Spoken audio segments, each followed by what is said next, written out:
पैरों का आवाज़ सुनते ही मेरा दोस्त दास थोड़ा सा हैरान हो गया। ओह, तो तुम हो। हाँ, इधर से ही गुजर रहा था। देखा तुम्हारे ऑफिस के अंदर लाइट चल रहा है, इसलिए सोचा मिल लूँ। वैसे बात क्या है, अभी तक ऑफिस बंद नहीं किया? बहुत सारा काम है भाई, तुम नहीं समझ सकते। ये तो सच है कि मैं नहीं समझ सकता। दास एक बिजनेसमैन है, पर वो कैसा बिजनेस करता है ये बात तो मुझे भी नहीं पता। मैंने सुना है कि वो लोगों को उधारी देता है और सही समय आने पर सूद समेत वो पैसा वापस लेता है। पर इसके अलावा भी वो और दो तीन काम करता है, पर वो क्या करता है ये मुझे पता नहीं है। मैं दास को कॉलेज लाइफ से जानता हूँ। तब वो स्टूडेंट यूनियन का एक मेंबर था। उसने तो एक बार यूनियन का ही पैसा चुरा लिया था।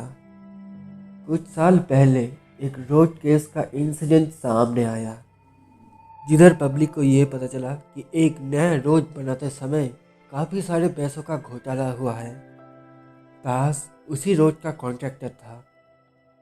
तब से लेकर आज तक पता नहीं मेरे दोस्त ने कहाँ कहाँ पर घोटाला करके पैसा कमाया होगा।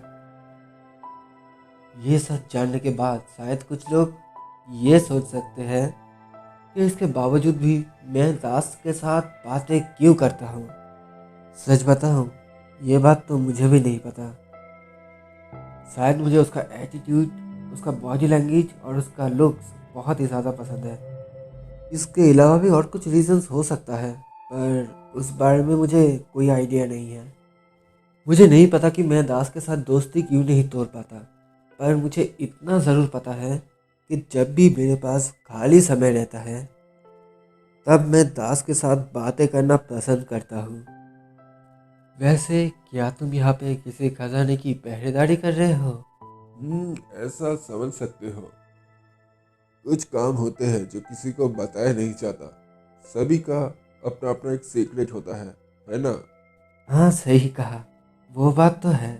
ठीक है, फिर अपना काम कर लो, मैं चलता हूँ। अरे अरे रुको तो, मेरा काम लगभग खत्म हो गया है। बाकी का काम कल देखा जाएगा। बैठो, एक सिगरेट पीते हैं।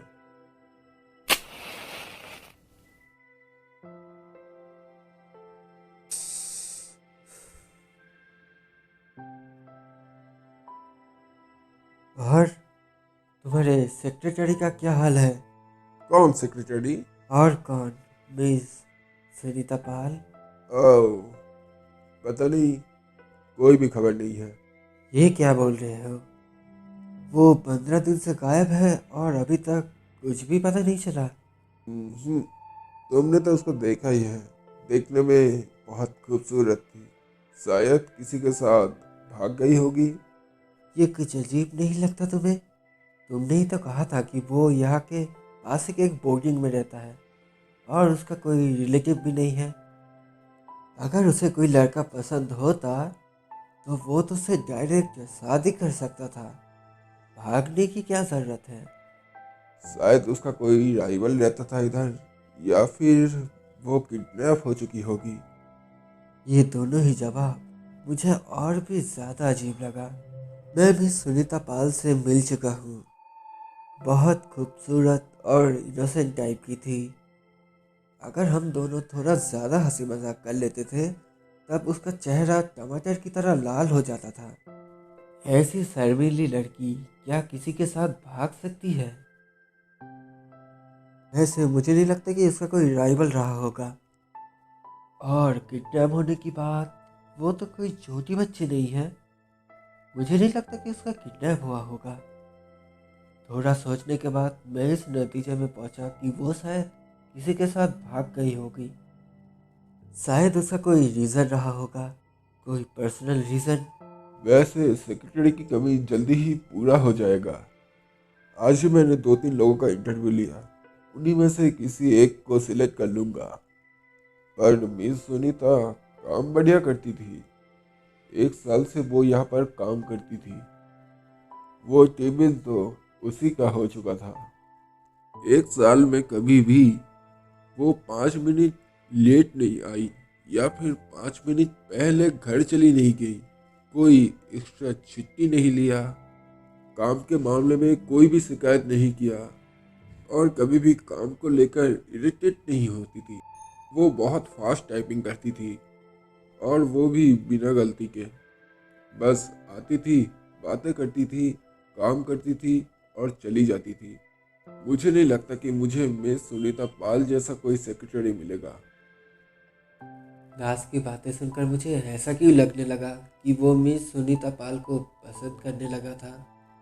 मैंने सोचा कि मैं ये बात पूछ ही लूँ कि कहीं तुम मिस सुनीता पाल से प्यार व्यार तो नहीं कर बैठे थे। मैं ये पूछने ही जा रहा था पर मैंने देखा कि दास उठने की तैयारी कर रहा है। ठीक है, फिर कभी पूछ लेंगे। चलो अब घर चलते हैं। हाँ चलो।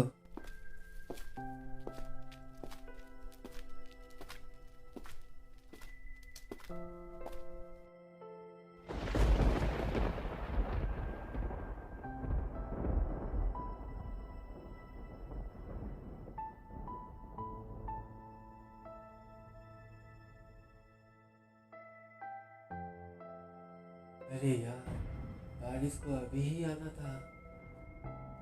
और लगता भी नहीं कि ये जल्दी रुकने वाला है। चलो अंदर जाके बैठते हैं। हम दोनों फिर से वापस आ गए। अंदर आते ही दास ने कहा, जब हम अभी घर जा ही नहीं सकते तो और थोड़ी देर बैठ जाते हैं। तुम थोड़ा बैठो, मुझे थोड़ा टाइपिंग का काम है, उसको कर लेता हूँ।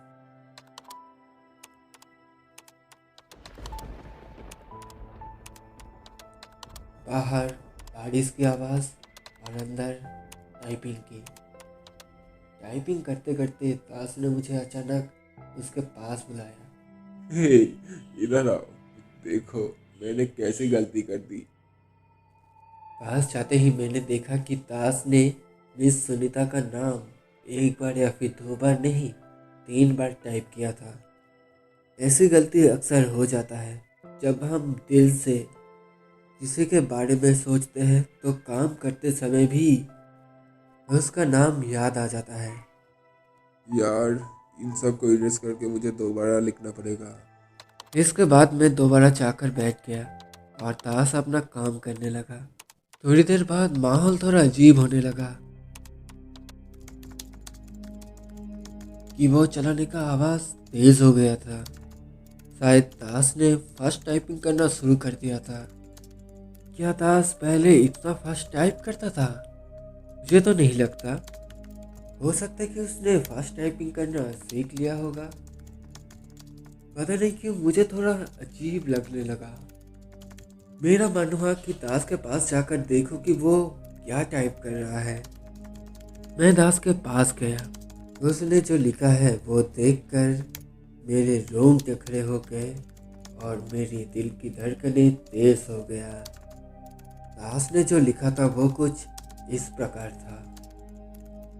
मैं मिस्टर दास, मैं अपने पूरे होशो हवास में ये स्वीकार करता हूँ कि मैंने ही मिस सुनीता पाल का खून किया है। उसका लाश मैंने एक बड़े से ट्रंक में छुपा दिया है। बैरकपुर में मेरा एक फार्म हाउस है। उधर एक पुराना गराज है। उस गराज के अंदर ही एक बड़ा सा ट्रंक है और उधर ही मैंने मिस सुनीता पाल के लाश को छुपाया है। मैंने उसको अपनी ताकत से हासिल करने की कोशिश की और फिर क्या मेरी आंखें जो देख रहा है वो सच है? मेरे दोस्त दास ने ये सब क्या टाइप किया है? मैं उसको पुकारने लगा, दास, दास, तुम ये सब क्या टाइप कर रहे हो? वो जग गया।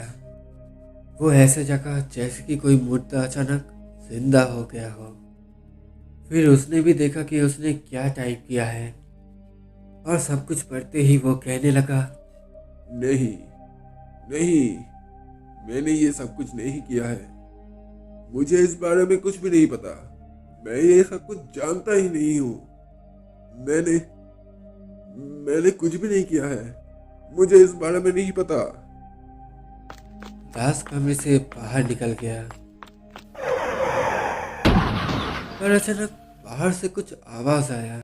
वो आवाज़ सुनकर मैं भी बाहर आ गया।